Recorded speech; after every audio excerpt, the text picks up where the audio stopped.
All right. Hey, everybody. Welcome to another episode of Podcast on D-Shot to talk about the recent national championship from UW-Whitewater baseball. I got John Vodenlich on again. Coach, how are things going these days? We're doing good, man. This is a big day for me to be on your podcast. It's my wife's birthday today, but this is so darn important, D-Shot, that she's waiting for us to start the day. Okay. Yeah, it's been a nice couple weeks. Well, I'll say nice because I don't want. I mean, I don't want my. I feel like my parents get would get a knock on me for bringing anything up revolving around a deer and lacrosse. But outside of that, couple state runs from some teams recently. Kimberly, uh, girls soccer was at in Milwaukee this last week. Kimberly tennis was at state last week, and then they had the doubles champion the week before.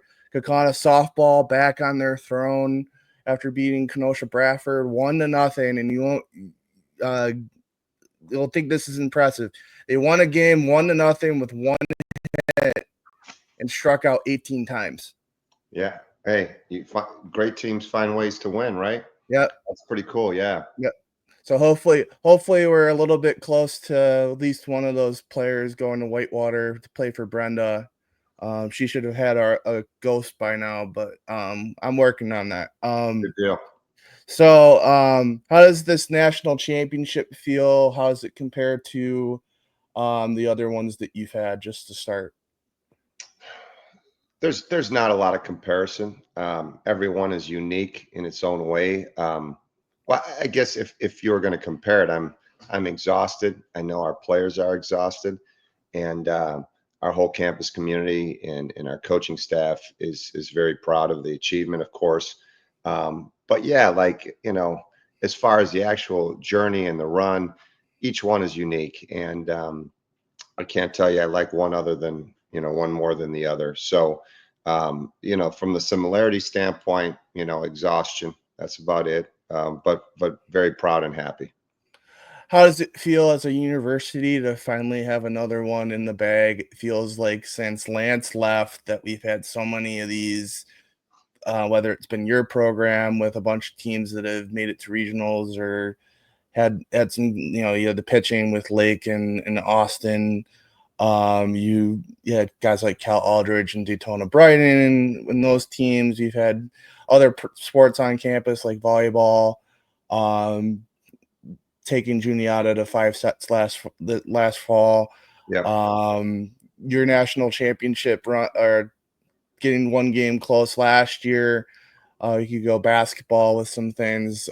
Just how does it feel as a university to just finally add another one to the mantle? Well, first of all, comparing anyone to Lance is a pretty tough standard, man. I mean, I consider him a good friend, and he's actually talked to our team this year. We've talked quite a bit this year, probably more this year than we have while we were both employees at the university at the same time. So I think that's a pretty hard standard to set. He's a very special coach. Having said that, I think we have continued to put a product on the field, and I don't just mean baseball. I mean across the board that competes nationally. And what you find out is it's not that easy to always win the last game or to win the last game. So, like you said, we've been close a number of times. For us, last year was as close as you get without winning it, right? So that was a tough thing for us to deal with, and our athletes. The moment we lost that game a year ago, set this new title as their goal, and what many teams don't do, they achieved it. So pretty impressive run, and like I said, we've been close not only in our sport but a lot of teams, and I feel good that the people that we have in control are going to continue to put us at a national stage.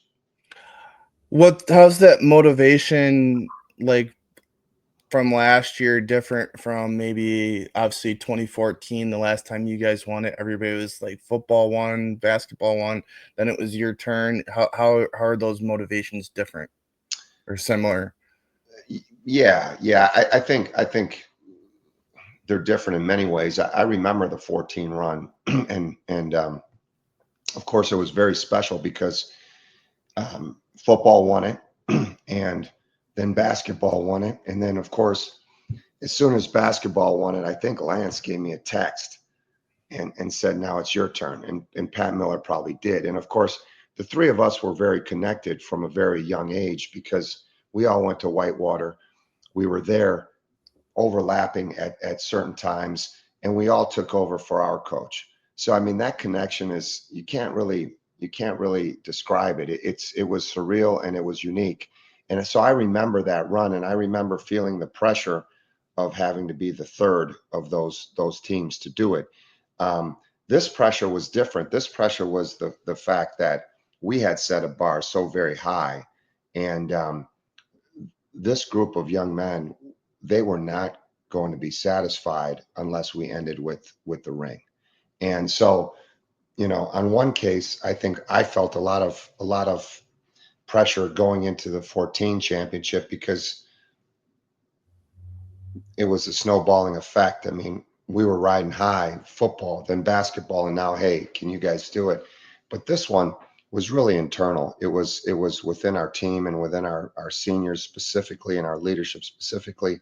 They wanted it. They wanted it really bad, and meeting those expectations was our challenge this year. Not necessarily the external expectations, but the expectations of our team, and specifically those guys who had been there a year earlier and came up short.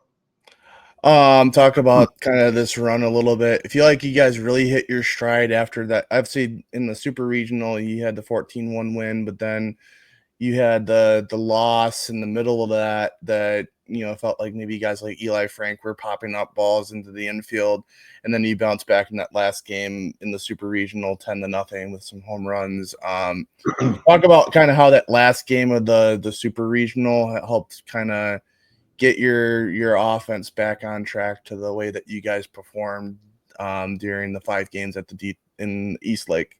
Yeah, and I think if you mentioned similarities, but now you brought one up for me. I think what has been similar with not only the three national championship teams, but all the teams that have gone on a really, really nice run. I think we've had 10 teams go to the College World Series. The common denominator is they typically get through the early playoff parts and they're not playing great.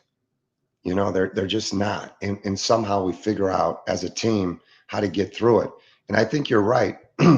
going going into the conference tournament, we were not playing great.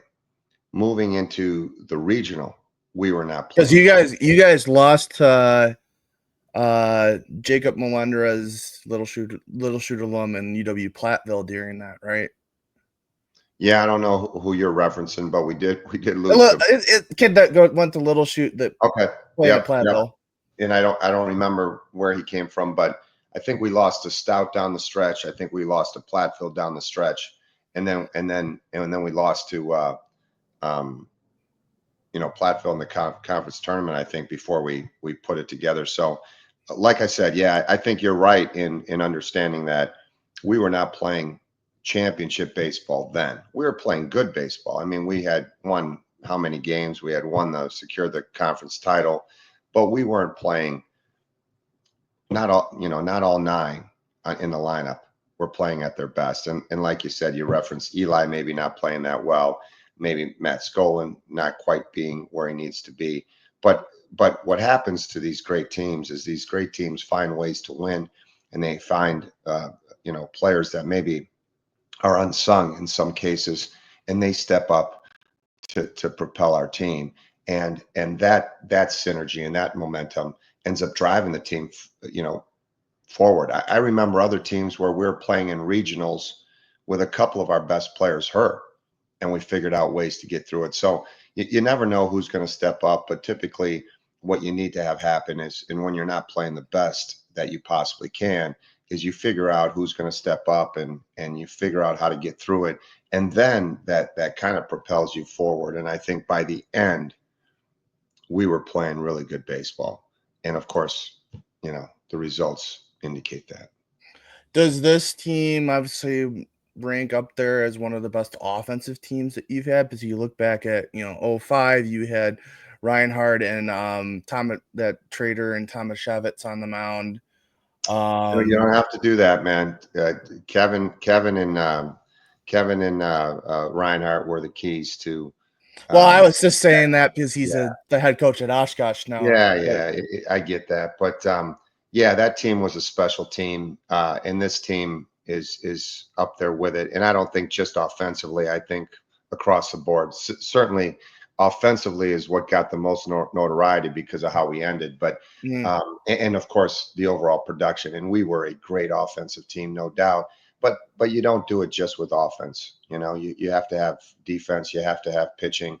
You have to do all those small things well. So it absolutely, this team is right up there with some of the best we've ever had. And quite frankly, there's some teams that we've had that I feel could have won national championships, but just we didn't. Okay, and a lot of reasons for that. But specifically, I think it was maybe the '08 team where we lost the semifinal to Johns Hopkins when a ball landed on the chalk line. It was a bunt. Had it gone foul, I think we maybe win that game. So there's a lot of things that go into winning national championships, but this team is among the very best. As was '05 and '14. Obviously, were just national championship worthy. mm. I think like comparing it to 14, I think just this one just flat out could rank 1 through 9. I mean, I don't know if you could really 100% say that about 14, but like you had good players like Pierce and Kuman and Jared on that team.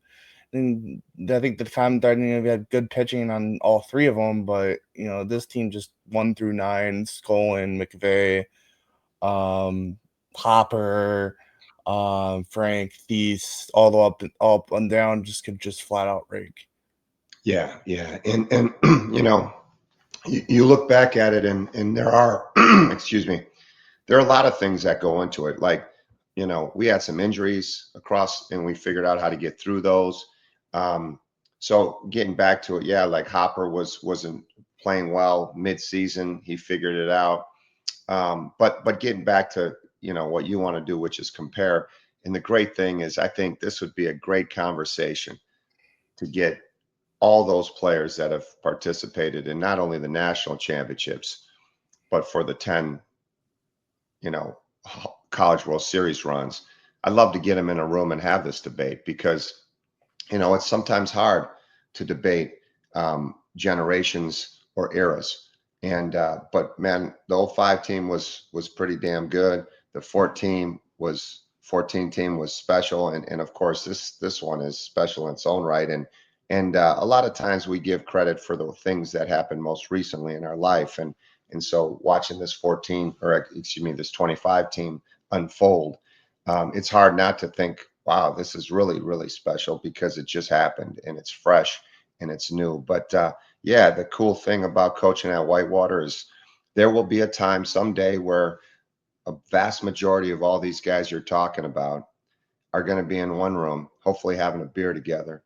And A we're going to have Mills Pills or Laney Lager. yeah, and they're going to be having these debates, okay? And the young guys are going to be talking to the old guys, and the old guys are going to be telling the young guys, and they're going to talk about how our field was natural then, and they got synthetic, and the bats are different, and they'll have this debate, and I think this makes for a great a great tradition that we're fortunate to be a part of. Talk about the two games leading up to that last game, 17-4, 18-3. You guys had was it a Or the last two teams, was it Rowan and someone else, right? Before or you're saying the national championship games? I'm saying the 17-4 game, I forget that was against Denison. Okay, yeah, and then we beat Then the Rowan. Messiah, you had the Messiah 3 games or the 2 games. And then But we the had Rowan somewhere 17-4, in there, right? yeah, Rowan, some I think was I know we Rowan the beat one Rowan. that sent you guys to the championship series, or was it I Denison? believe it was Rowan. Rowan. I Okay, think we so beat that game Denison. Denison, I think we beat Denison the day before that. before, but then we beat Okay. Rowan. And then in Rowan, I think was a, you know, It I was was gonna say about the 17-4 game, the 18-3 game. You guys had the later innings. You guys really kind of had those big innings that really kind of the 17-4 game was what 5-4 at one point, and then you had the beginning. Just talk about being able to put those innings together. Yeah, I'm sure there's different analogies for different sports. Thinking about football and how I think in football you wear out each other on the line, and maybe the first half's a tighter half, but then the more physical team, the more mentally tough team just wears them out, and by the second half you're able to do some things and be more productive. And I feel that's at least somewhat of a realistic depiction of or analogy of what we try to do. All right. I mean, baseball in my mind should always be 9 innings. All right. It's not a 7 inning game. It's a 9 inning game. That's how it was made. That's how it's played the majority of the time. And I believe because of that, it's absolutely a trench warfare. Every at bat matters. Every pitch matters. Every play matters. You don't pick up the ball on the defensive side, and your starting pitcher has to throw 4, 5, 6 more pitches. And those things end up mattering. And I think what you see out of this team that was really special is they competed and they focused every pitch one at a time all game. And so by the fifth inning, they had figured pitchers out, they had worn pitchers out, they had gotten into some of the pens. And if we're within striking distance mid game, I know that the end of the game was going to be better for an offensive team like we were this year, or at least in the national tournament. That an offensive team, the more they see someone, the more comfortable they get, the better they're going to do down the stretch. So we absolutely feel that part of our offensive strategy is to see as many pitches as we can, to put as many barrels on the ball as we can, and as the game progresses, do our best to get into the bullpen of the opposing teams. I think the bullpen matters, and that's what we try to get into. And on the other side, of course, we got to be prepared to be able to put someone out there mid game, late game, that's going to be able to close the door. And we certainly had that in a number of guys down the stretch. And like I said, there's some unsung heroes. They always seem to pop up. Everyone likes to talk about the big names, but I think in the conference tournament, I think, and once again, you're going to have to go and do your work. But I think we started 2 guys that hadn't started all year, Brady Malkow and George Hansen. So when you get a performance from 2 guys that haven't started all year, all right, good things are going to happen when they pitch well. So yeah, it's all interconnected, but certainly we felt that later in the game we're going to be able to be even more aggressive offensively. Talk about that last game. You got, I felt like when watching it, obviously you don't know how a championship game's ever gonna be, but it felt like when Thies hit that home run, the 3-run shot in the first inning, felt like, hey, you could calm down your nerves a little bit and say, hey, okay, we're off to a good start. 16 runs before Messiah had got a hit. Just talk about that national championship game, and where is that going to rake in terms of national championship games just across the board? Were you watching that game? Did you Yeah. watch it?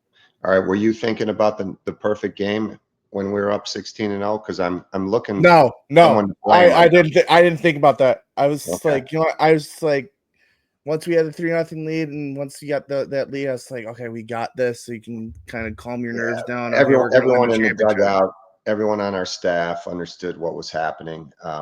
For me personally, I was nervous. I was really nervous because I was nervous for our players, and I feel like I have no problem going and doing things myself, but I felt like it was when your son or daughter, they have a big game, or they have a piano recital, or they have something happening, or a big interview. I think parents sometimes get more nervous than the actual kid, and that's how I felt. I felt nervous 16-0. I did. I was like, I want this game over. Let's get this thing done. I don't want anything to fall apart. I want this to be a clean game. And but certainly you felt the energy and the momentum from the start of the game. But when Thies hit the home run, you could feel it. And then I think it was a little bit like, blood in the water. Our guys continued to feed off each other. They gained momentum. They gained, focus. They gained aggressiveness. And I think you saw that build. And obviously when it was 16-0 and, Hanson was still dominating, you should have felt pretty good. I'm just telling you, I didn't. I don't, as a coach, you never feel good until the game's over. And that's why one of the things, D-Shot, we really, try to instill in all of our players, and I know my wife does with the parents, is you play the game until it's over. You don't change what you do. You don't start clapping. You don't start doing something different because the game's getting towards the end. You don't start counting outs.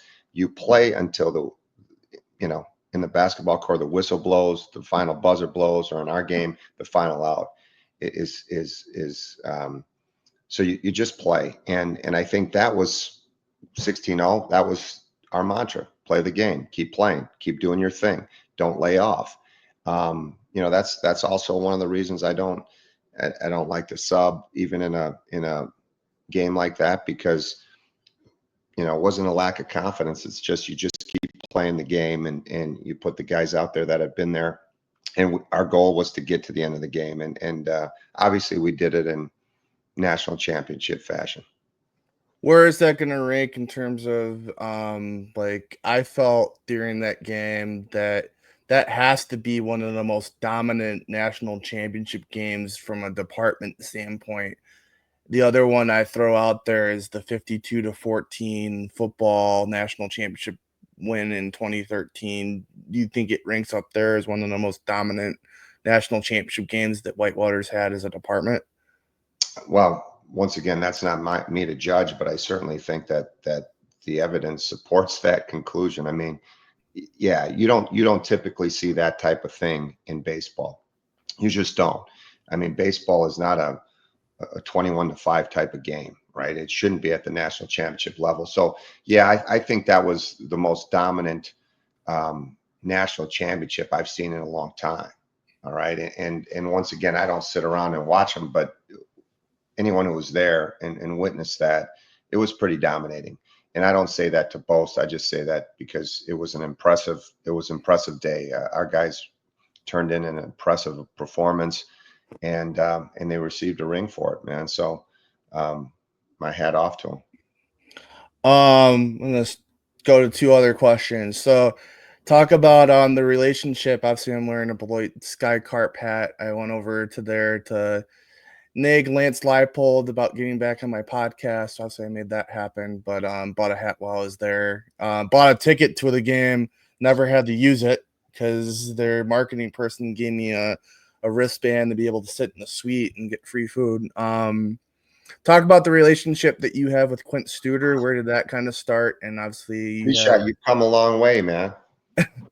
And you know what? You're realizing the benefits of being a Warhawk. yeah. That's the tradition that makes us so proud. I'm happy to say that I went to Whitewater. I met my wife there, which was one of the best things that ever happened. And then my daughter went to school there, and which gets me to all the other Warhawks that I know and love. And Quint being at the top of that list, man, he's taken us under his wing. He's graciously helped us put this team and this program in a great position. And the biggest thing I think he does is he has sincere love for us and we of him. He doesn't do it as a calculated venture, like he doesn't help people because he thinks he's going to return something. I mean, I'm getting a little tired of having to tell him that one day I hope to be able to reciprocate his kindness, because that's how I feel. That's how I feel. But he does it because he wants to help, and it's been a tremendous experience for our players, and obviously for me personally. Was he in school at Whitewater when you and Lance and Pat were all in school, or where did No, that? no, he was a little older. You'd have to get him on the specifics of it, but I think he was in school in the 70s, early 70s, Okay. late 60s, early 70s maybe, and I'm guessing, and if I'm wrong, I'm sure he'll let me know, because I don't want to make him any any older than he is, um, but I think he's proud of our school. I think he wants our school and our athletic program to do well. And like I said, man, it's been a difference making experience. And if you look at how you were treated at the Sky Carp game and brought into a suite, I mean that's how we feel every day when we go to Pensacola.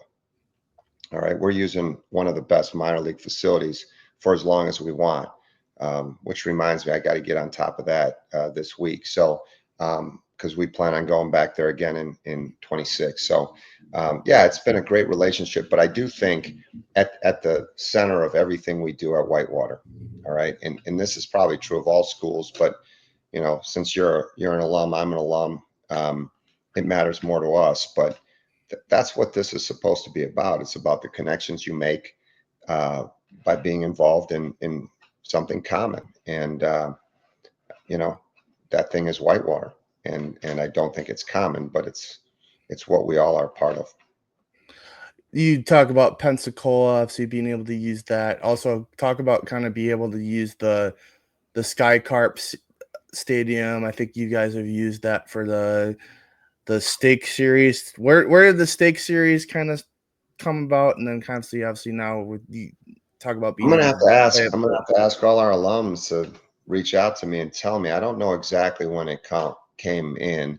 I want to say we started doing it when I returned to Whitewater with Mills, but it could have been going on before that.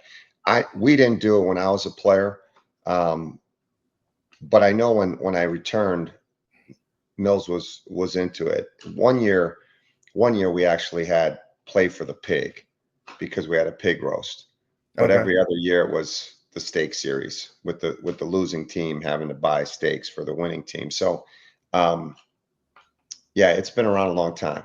It's been around a long time, and I think if you ask any alum, that's one of their memories. Matter of fact, I know Eddie Adamson. I think Eddie Adamson, who was our DH on the '05 team, I think he told me last time we were together, he's never won a steak series ever.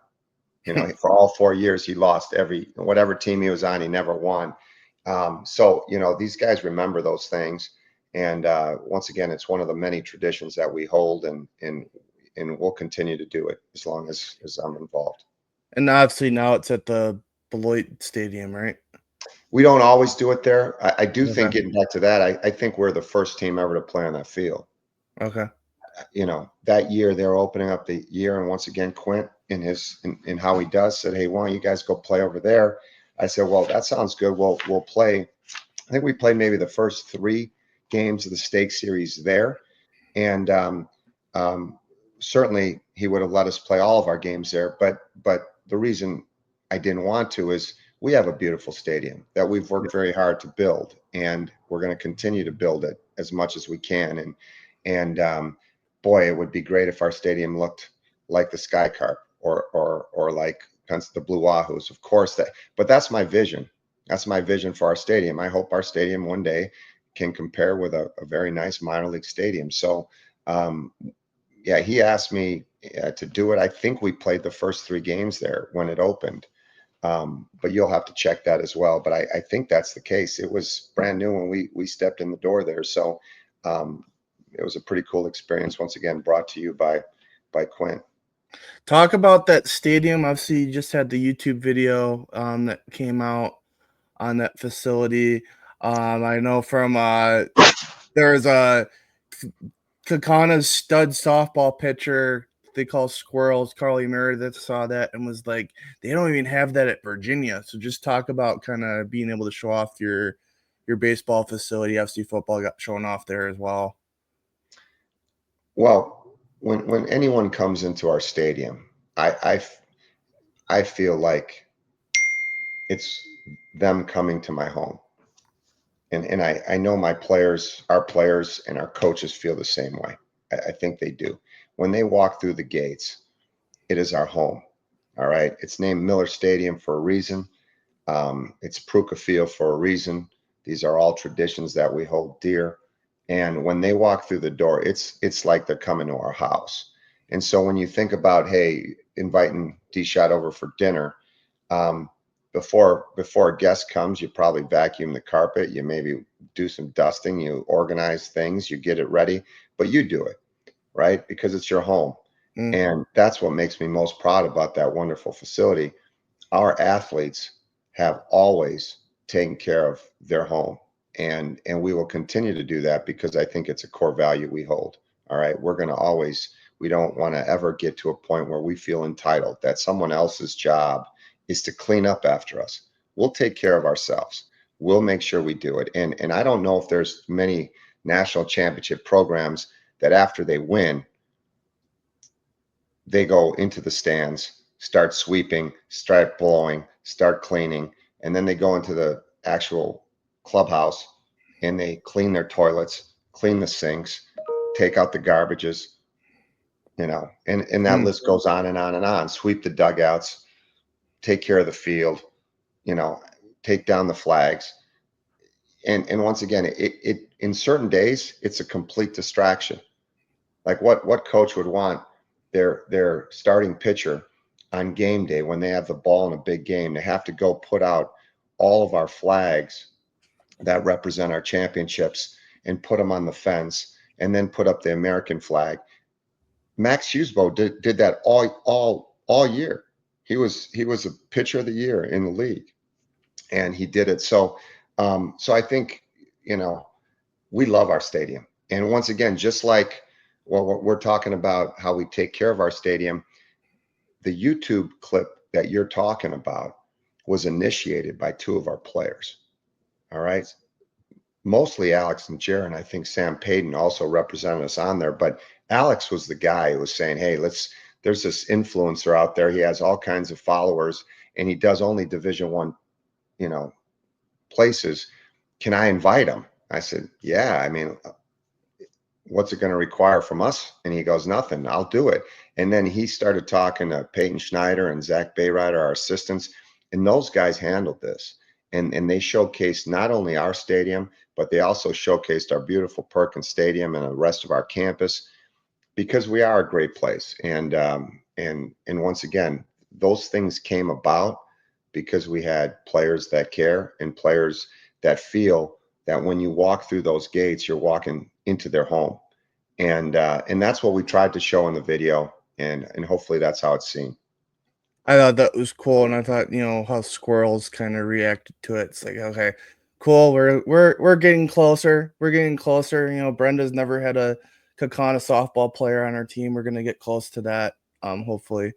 Obviously Josie Hammond did well for her from Kimberly this year. Talk about kind of obviously how's it to this random question kind of would you ever put like a Northwoods League team at Whitewater or with the state with that stadium, or have you ever kind of I don't love putting artificial expectations on anything we do. And what I mean by that is, I don't know, maybe it's possible. I know there's some barriers to doing something like that, and we'd have to discuss whether we want to. But one of the issues, of course, is, and I know Dick Raditz well. He's the president and owner of the Northwoods League. And matter of fact, I managed in that league. you manage the Chinooks, Well, right? before that, I managed in the early years. In the first 2 years of the league, I was in the league, and Dick owned it with another guy, and eventually bought that guy out. But if you had been there in the initial 1994 was the first season, if you had been there, you would not have thought it would have blossomed to what it is. So that's a compliment to Dick. What a vision! All right, and I consider him a friend, but mostly he's the owner of the league and a visionary. And he shared some with me. I mean, at one point you could buy a franchise for, I don't know, $5,000, $10,000, $15,000. I bet you in the early years they were giving them away. And that franchise fee has elevated to probably $1 million or over $1 million. I don't even know, but I do think that would be one of the bigger issues. Okay. I think we could draw enough. I think we'd have a nice enough facility. I think it would add to the community. But I think that number would be a major issue, because we're not going to draw like Madison. We're just Or not. Kenosha? Yeah. So, and in the early years, Kenosha didn't draw that well. All right, but it took some right people to get in there and do good things. So, yeah, I mean, who knows? It could happen.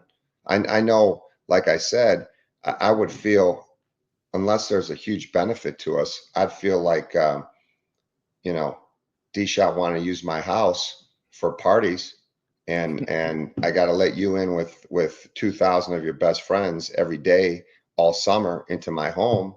That could be an issue. All right, because I don't think you take care of it the way I'd like you to. So, there's some barriers to it, but never say never. Talk about how's it like to go up against Bartline now, who you obviously had as player, and then obviously Thomas Shavitz, um, with them both coaching in the league. Yeah, yeah, and then you got obviously Steinreer, who was an assistant coach for a number of years at Carroll. You got Sean Wagner, who was one of our assistant coach now at UWM. You got Jesse Eicham, who's an assistant coach. He's now at Minnesota, Minnesota Northeastern. Sorry, Jesse, don't remember, but and we got a couple other people doing those types of things. That's always special. It's always great to have it. But specifically to Bartline, I would simply say um, Bartline is a true Warhawk, man. I mean, he came to every camp for a number of years. He was in the stands. I have a great picture of him in the stands in Appleton when we won our first national championship in '05. Okay. When I say we had, it was the first program championship, and he was in the stands. Then he came here and did nothing but work and bleed purple. And then he did the worst thing ever for anyone, is to become my assistant. And my wife will tell you how hard it is to be around me on a regular basis. But he did that, and he did it loyally for a long time. And the timing couldn't have been better. I think for Barty, he was at the time where he needed something new, and he was ready to do his own thing. And he's done it, man. And I'm very, very proud of him and happy for him. And I tell him every time we talk, I hope he finishes second every year to us. Okay. I mean, I am rooting for him every game he plays, except when he plays the Warhawks. So, that's how I feel about him. Yeah, he's a good friend. He's a great Warhawk, and I hope the best things. And based on my assessment of what's happening, he is moving that program forward. It was a tough first year, but in his first year, he competed. I think he beat point 3 out of 4. I mean, come on, in your first year, that's pretty impressive. And he's going to continue to get better. He does a great job. He's going to continue to get better. And he's in the process of putting the Bartline stamp on his own program. He's going to do it a little bit different than I would, which is how you should do it. And but it's going to be a solid stamp, and he's going to get that program going in the right direction. And I'm very happy that he has that opportunity. I also brought up Thomas Shavitz. Any thoughts on kind of how he's done it off the Yeah, ice? my relationship with him is not great, and I will take some of the blame on that. I think it started early, and maybe I did some things that hurt his feelings and hurt our relationship. But I have no ill will towards him. I'm not close to him like I am with Barty. Okay. Another person I want to bring up because it's kind of recent. And he played for you a little bit, but he's making his way up. Obviously, I kind of followed in your shoes with the Chinooks, and um, talk about Trevor Cho and kind of his coaching career. And obviously, he's now kind of helping out a minor league team out in Buffalo. Yeah, yeah. Best of luck for Trevor. Also didn't have a great relationship with him. I mean, I shouldn't say I didn't have a great relationship with him. Our relationship was very good, but we have not stayed in touch. Um, that's what I mean. But I'm very proud of him, very happy with what he's doing and how he's doing it, and only wish him the best. I mean, that's very excited about him. But a couple guys you don't know that, or you should be proud of. Cal Aldrich was maybe one of our best players of all time. Cal, I think, broke the home run record, and we won a lot of games with Cal. Cal took over last year. Um, um, down in Illinois at Crystal Lake South, and in his first year won a state title. Okay, then Kevin Zolness, who was like a home run champion in '08. He's an assistant coach on New Berlin, and they just won a state title.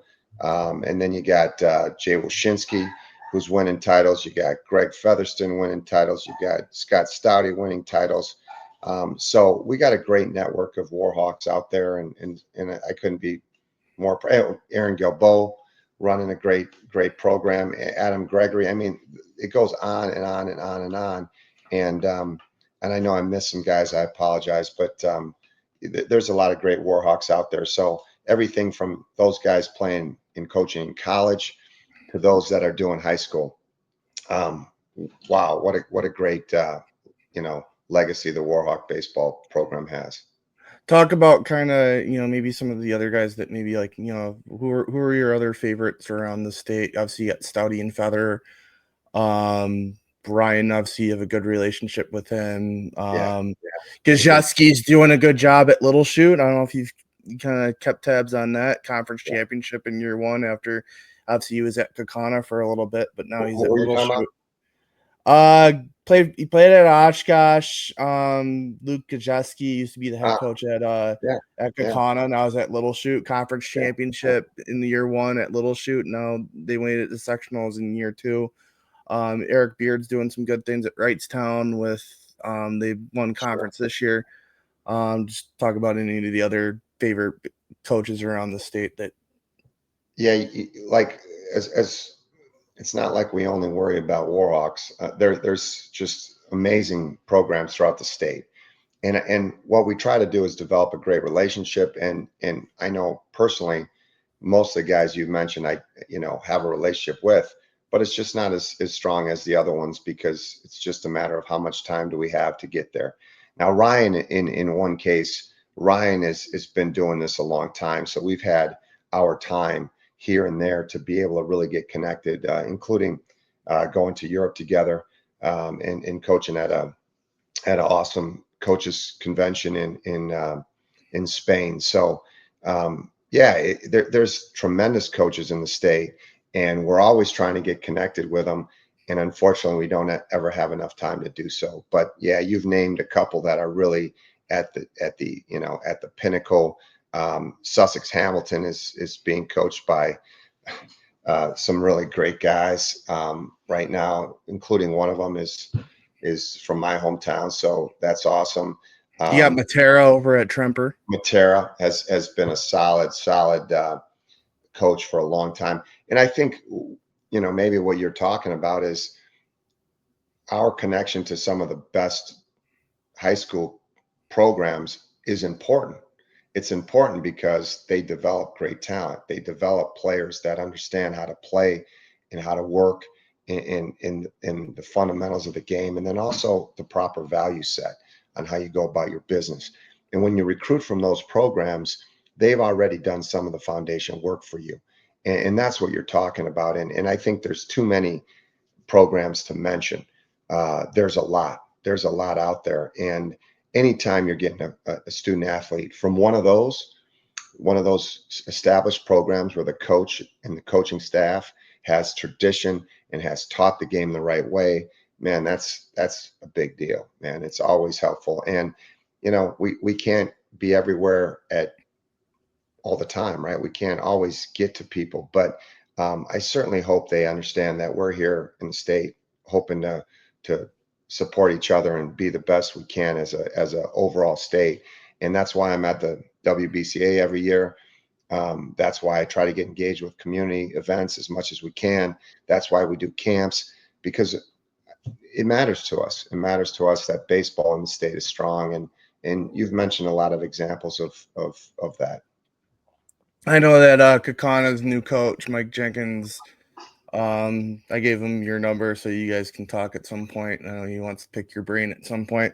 You might know one of his assistants. One of his assistants went to Whitewater during your heyday. I don't know if you remember the name Al DeGroot. Yeah, I know the name. I don't Okay. know Al very well, but I remember it's a name that sticks in you. DeGroot is pretty unique. But I don't know if I've ever talked to Al, or at least not for any length of time. So I appreciate you connecting us, and let them know that if they ever need anything from us, just give us a call. You can share my cell phone with them. Okay. Um, talk about kind of like, are any of those guys that are seniors? Are there any, like, obviously like Skolin and Kootway? Are those guys in getting any, like, are those guys going to have any chance at the MLB draft?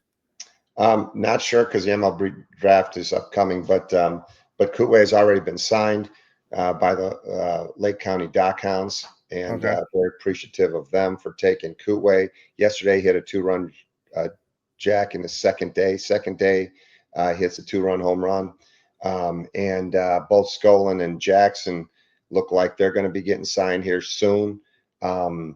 Skolin had an opportunity with the Dockhounds, but I think he's going to take a different opportunity based on my conversations with him. So excited about those two guys as well, and I hope that maybe good things will happen to a couple other one of our players. Talk about what's coming back next year, and how's the team going to look? The early look on next year's team. Where does Evo Evan Olson fit into that? And obviously, he's probably going to have a bigger role than he's had the last couple of years. Yeah, yeah. So the team obviously is going to be different than it was this year. And the one thing with baseball that's really cool that maybe doesn't apply for football is that you can change, your strategic mindset uh, annually. Okay, for example, you could go base to base and hit for power, and the next day you could be more of a running team, small ball type of team. You can make those changes in a year, which I don't think in football you can. Like if you've been at a school and you're running a certain offense, it's hard to change the offense based on personnel because there's so many moving parts, right? So you try to recruit to the offense, but in our case, I think we can assess where we are at the end of the fall, and we can look at what's going to put us in a position to win. And it may be continuing to play the kind of baseball we played this year. Maybe we sit on the long ball and we're capable of doing that, but we might, more than likely, we're going to make some changes. We're going to try to get the right strategy for the players we have. Um, I feel good about where we are. I think, anytime you lose a lot of guys, you're worried about carryover. But man, we have a strong foundation, a foundation that was built a lot with these seniors and these captains. They've done the work. They've done the work behind them. So they've left more than just a national championship. They left the legacy and hopefully the example of how we have to work in our mindset. So we got, Aaron Holland, who's best catcher in D3, in my opinion. You got Andy Thies, one of the best second basemen, if not the best second baseman. We got Don McVeigh, who there's no there's not a moment that he doesn't step up to, man. I Yeah, mean, what's cool about McVay is I've been at 2 games at your stadium, and both time or two of the last times that I've been at that stadium, there's the both against Oshkosh. I've had photos of him hitting a home run basically off the bat, and yeah, one of them was a walk yeah, off. yeah. Well, feel free to share those with me. Send Okay, me a couple of those. Those will be great. I, But I I had to mean, send them to him. I had to send them to him. It's like, yeah. I mean, because the moments for him are never too big. All right. I mean, that's what I love about him. And then you got Danny Hopper over at third base, he's going to be just a great leader and just a fine young man who competes, man. I mean, once again, the moment's never too big for him. He struggled throughout midway, had an injury, struggled a little bit, but then all of a sudden now you go into the College World Series and he's hitting home runs again. So, man, he's a pleasure to have. And then you got some young players, man, like Jackson Spring that's stepping up his game. We're going to have some outfielders that are going to be ready. They've worked hard for the last couple of years, which gets you to Olson. Olson is in my opinion, a very competitive hitter. We're going to have to find a place for him to play. The question is going to be, where does he play? We think he can hit offensively. But yeah, he certainly is in a position to compete for more time than he's ever had. And then we got some guys coming in, man, that we feel good about, and we'll see. I'm excited for the fall. But before we get to the fall, we have a Europe trip coming up where all the returning players are going on that Europe trip. So I'm going to get to see them and help develop them and continue to watch them and see where they are. So we're excited for that trip, and then we're really excited for the fall. Um, what was the message that Lance sent your team, like, as you guys were going for the championship?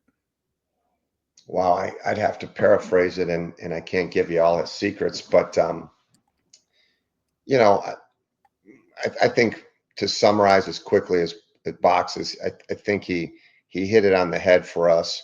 Um, Me calling him up and asking him to talk to our team. And by the way, there's others that did that as well. He's just one of them. But he started us off, and I think he started it in the right mindset. He said, the fact that I'm talking to you is, I'm sure, because coach wants to check off all the boxes in preparation for the College World Series. He wants to make sure that he's doing everything in his power to check off the boxes so that you guys can compete at the very best. And he said, and it's your job now to check off all your boxes. All right, whatever that is, so that you each individually are in the right mindset to move forward into this College World Series. And as you know, both baseball and football, they're team sports, but when you start thinking about everyone, it becomes overwhelming. You know, as an athlete, you think about yourself, you do your job, you check off the boxes that make sense for you, whether it's how much you sleep or what you eat or how you work out or level of mental preparation before a game. That's your job. And once again, I don't want to diminish his message, because his message was much, much more than check a couple boxes off. But I think if I had to solidify it and kind of, you know, give you an idea, I think his main message was, let's check off all the boxes as we move into this College World Series. And certainly that message resonated. Last question. What, obviously you talked about your team going to Europe. You've coached in overseas. Like, how is coaching overseas different from coaching over here? Or Well, is the best there? I describe it this way, and I think it's still true. It's like where soccer was 40 years ago. If you were in soccer 40 years ago, it was a challenge to find quality coaches. It was a challenge to find quality programs. It was a challenge to find the proper strategic mindset. All right. It's taken us 40 years to get to where we are now. Like, Disha, I don't say this to knock on soccer. I'm the first one in my family to not play soccer. But when I was a kid, I didn't know anyone who played soccer except foreigners. And my family was immigrants, so they all played soccer, but I didn't. I chose, my brother said, you aren't playing a European sport. So I didn't. So I played football, hockey, and baseball, right? But that was his choice. That's what he told me. But back then, man, no one was playing soccer. I don't even remember having a soccer field in town, right? So that's where they were 40 years ago, and you've seen how it's changed. And I feel that baseball in Europe might not be 40 years setback, but it's set back. The community is a small community. The coaches that I know in Europe, they all know each other. The fields are hard to get. The players are hard to get. It's a lower profile sport. All those things are true. But at the center, which makes it so special, is the game of baseball. And the game of baseball is nostalgic. It's a relationship building sport. It's a selfless sport. It's not about me doing something to screw you. It's about me and you building this sport. That's how I feel in the state of Wisconsin. And let me give you an example of what I mean. Okay. The last trip we took, we finished our trip in Trieste, Italy, which is a border community near the Slovenian border, not too far from Venice. And we were there playing their team. And first of all, they hosted us. And at the end of the game, they had a barbecue for us. And in Trieste, Italy, the barbecue was, of course, spaghetti, pasta, pizza, beer and wine. So it was amazing. But we played at a field, and I didn't know this when we got there, but the announcer at the start of the game said, before we do the national anthems of Italy and the United States, we want to thank the Warhawks for coming here because this stadium is special to us. This stadium, called Soldier Field, was built for us in the Trieste community by the soldiers, U.S. soldiers after World War II, as a thank you to the people of the Trieste area for their support during the war. So now just think about this for a second. We're playing in a stadium that's built in the late 40s by U.S. military and given as a gift to the town of Trieste. Like that, for me, is why baseball is so special. All right. We were under the same lights, the same seats, basically the same field as our American servicemen built in 1948. For me, that's why we go to Europe. That's exactly why we go to Europe, for our guys to understand that we are all connected in this world, and baseball for me is what's connected me. That's been the thing, right? And so anyway, that's how I feel, and I know we'll have those types of experiences during this trip, so I'm very excited for it. All right, Coach. Congrats on the national championship. Feel free to send me a shirt. I can shoot you my I address. know So you're that, not going to let me forget. All right. So when they come in, make sure you call. Just continue to call me. I have one with your name on it. All right. okay, cool. All right, man. Congrats, Coach, and go Thanks. Warhawks. All right, man. See you, All bud. right. Yep. Bye bye. Bye.